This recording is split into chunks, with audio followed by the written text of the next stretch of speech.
Sir చాలామంది stress, అది stress అని కూడా వాళ్ళకి తెలీదు.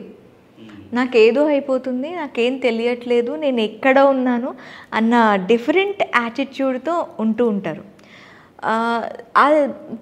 కొంతమంది కంప్లీట్లో డిప్రెషన్లో ఉన్నా వాళ్ళకి అర్థం కాదు మేము డిప్రెషన్లో ఉన్నాము అని చెప్పి. దీనికి అసలు ఎలా, డిప్రెషన్ అంటే ఏంటి, స్ట్రెస్ అంటే ఏంటి, దీన్ని ఎలా గుర్తించాలి ఫస్ట్ ఆఫ్ ఆల్? అసలు ముందు డిప్రెషన్ రాకముందు ఫస్ట్ స్ట్రెస్ స్టార్ట్ అవుతుంది.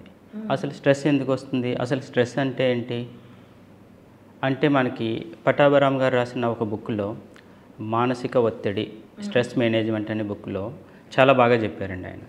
ఆ ఈ ఊ అని. అంటే ఆ అంటే అనారోగ్య సమస్యలు, అంటే హెల్త్ ప్రాబ్లమ్స్. ఆ అంటే ఆరోగ్యం అండ్ ఆర్థిక సమస్యలు, ఫైనాన్షియల్ ప్రాబ్లమ్స్.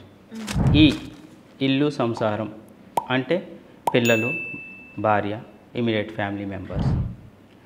ఈ ఈర్ష్యాద్వేషాలు ఎమోషన్స్ మనకు ఉంటాయి రకరకాల మనుషుల మీద, ఎవరి మీద అయినా, వస్తువుల మీద. ఇంకొకటి ఉద్యోగం, అక్కడ ప్రాబ్లమ్స్. రెండవది లాస్ట్ ఊహించుకున్న భయాలు, ఇమాజినరీ ఫియర్స్. ఓకే, ఎక్కువగా భయపడేది ఈ ఊతోనే. అన్నీ ఉంటాయండి.